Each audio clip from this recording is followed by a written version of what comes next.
Estar bem informado tem um custo. Não estar, custa muito mais.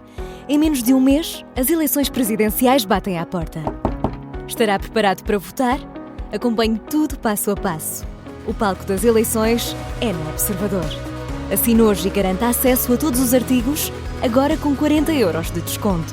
Saiba tudo em observador.pt.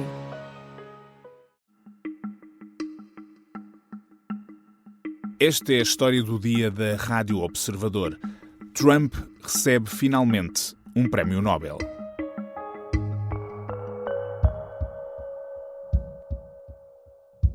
Well, I understand she's coming in next week sometime. And I look forward to saying hello to her. And I've heard that she wants to do that. That would be a great honor. Há encontros que parecem históricos no momento em que são anunciados. Tanto que Donald Trump queria receber um Nobel e agora vai finalmente fazê-lo na Casa Branca. Uma prémio Nobel. Maria Corina Machado, a vencedora do ano passado, que é o rosto mais visível da oposição venezuelana. Há encontros que parecem históricos e depois há encontros que levantam mais perguntas do que respostas. Este, por exemplo, é uma vitória de Corina Machado ou é uma armadilha? Isto porque Trump continua a falar da Venezuela de cima para baixo, na lógica de que é ele quem manda e quem manda decide. E ele já disse o que pensava de Machado. I think it would be very tough for her to be the leader. She doesn't have the support within or the respect within the country. Ela não tem apoio nem respeito. Ora, sem baixar os braços, ela respondeu como o Trump gosta, com elogios, agradecimentos e até a promessa de lhe oferecer o próprio, o verdadeiro Nobel da Paz que ganhou. Let me be very clear. As soon as I learned that we had been awarded the Nobel Peace Prize, I dedicated to President Trump because I believed at that point that he deserved it. Qualquer coisa terá conseguido com isto, porque Trump vai mesmo recebê-la. A dúvida, lá está, é o que vai a oposição venezuelana conseguir com isto. Está o país a caminho de uma transição? Isso é sequer equacionável? Ou estamos perante mais um episódio em que Washington escolhe parceiros não pelo que representam dentro do país, mas pelo que garantem fora dele? Para tentar responder a estas e outras perguntas, vou conversar com o Marcelo Moriconi, professor no Centro de Estudos Internacionais do ISCTE. Eu sou o Pedro Benevides e esta é a história do dia de quinta-feira, 15 de janeiro.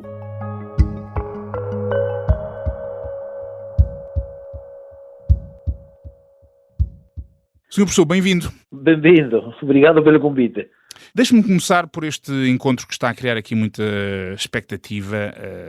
Donald Trump, num primeiro momento, depois da captura de Maduro, deu ali aquilo que nós chamamos um chega para lá a Maria Corina Machado, mas ela não desistiu, ela fez declarações muito elogiosas e acabou por se anunciar este encontro. Quais são as suas expectativas? Acha que isto é um passo em frente para o futuro da Venezuela ou acha que isto pode ser um embaraço para Machado? Para Machado, isto é um passo em frente.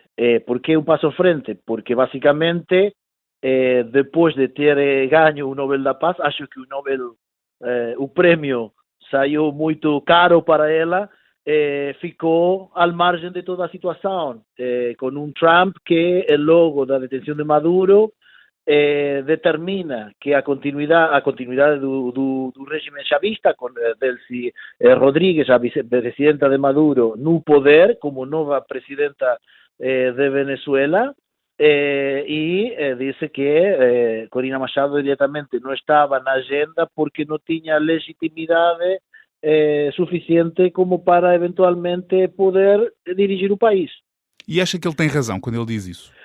Eu acho que, ou seja, esta reunião temos que entender também primeiro que é quase uma petição, um pedido, uma gestão de Machado pedir para tentar mover as fichas no tabuleiro como para entrar em jogo. Uhum. Não acho que Trump esteja a pensar de que seja uma reunião importante e de facto estamos a ver que hoje, um dia antes do tal encontro, lo que se fala es que há um iminente ataque dos Estados Unidos a Irán. Portanto, imaginemos a importância que pode ter esse encontro para Trump. Dito isto, eu acho que aqui há muitas questões a ter em conta que tem que ver com a situação interna da Venezuela e o interesse principalmente económico de Trump na Venezuela y en este episodio militar político.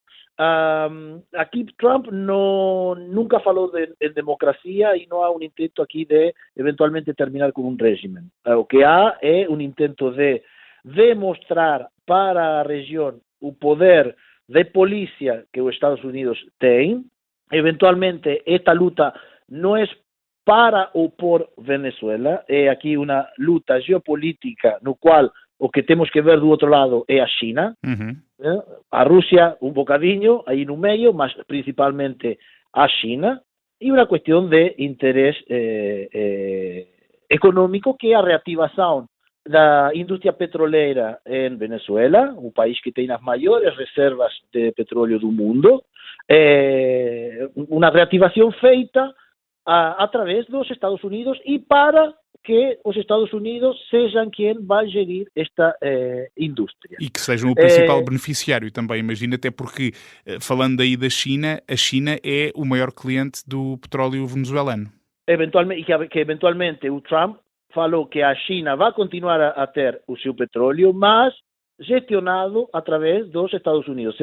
Os Estados Unidos seriam aquele ator que vai vender o petróleo venezuelano à China. Portanto, aqui temos uma situação tudo isto seria muito impossível ou impossível se Venezuela entrara numa dinâmica de inestabilidade política ou eventualmente violência. O que é o que nós temos em Venezuela, que era a base onde o chavismo, principalmente Maduro, conseguiu o poder, e porque Maduro eventualmente nas eleições que supostamente com algumas provas claras a oposição ganhou, o Maduro e o chavismo não reconheceu o resultado das eleições e continuou no poder. Por quê? Porque tinha o poder, o apoio dos poderes armados, não? As forças armadas por um lado, as milícias cidadãs armadas por outro. Isso é, aliás, uma das questões que transforma, enfim, o desejo de Corina Machado difícil de concretizar, porque ela efetivamente não tem qualquer controlo sobre as forças armadas, que são leais ao regime.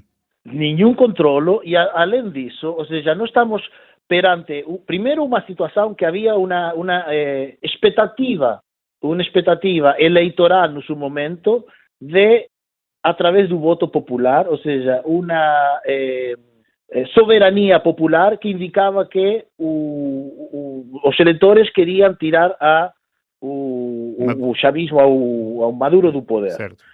Corina Machado foi impedida de participar, portanto colocou a seu candidato, ¿no? Edmundo, como candidato principal, e em todo caso ele quem ganhou as eleições. É isso que pelo menos Corina dizem Machado as atas que foram... não ganhou nenhuma eleição, Corina Machado eventualmente não recebeu o voto popular. O que está a dizer é que ela, até do ponto de vista eleitoral, não tem legitimidade, porque não chegou a ser candidata. Desde o ponto eleitoral não tem nenhuma legitimidade, ela não participou nas eleições. Nesse sentido, o Trump tem razão. Para muitos eleitores que eventualmente queriam o final do chavismo, hoje o que tem é uma intervenção direta dos Estados Unidos. Deixaram de ter uma ditadura para ser uma colônia, eventualmente. Hoje o Trump diz que ele gestiona o poder, as decisões políticas de Venezuela. Aliás, ele publicou uma imagem como presidente interino da Venezuela. Efectivamente. Portanto, para muitas pessoas que veíam que a saída da ditadura era o caminho da oposição eleitoral, hoje, para muitas pessoas, essa oposição eleitoral levou ao país de uma ditadura para uma colonização dos Estados Unidos.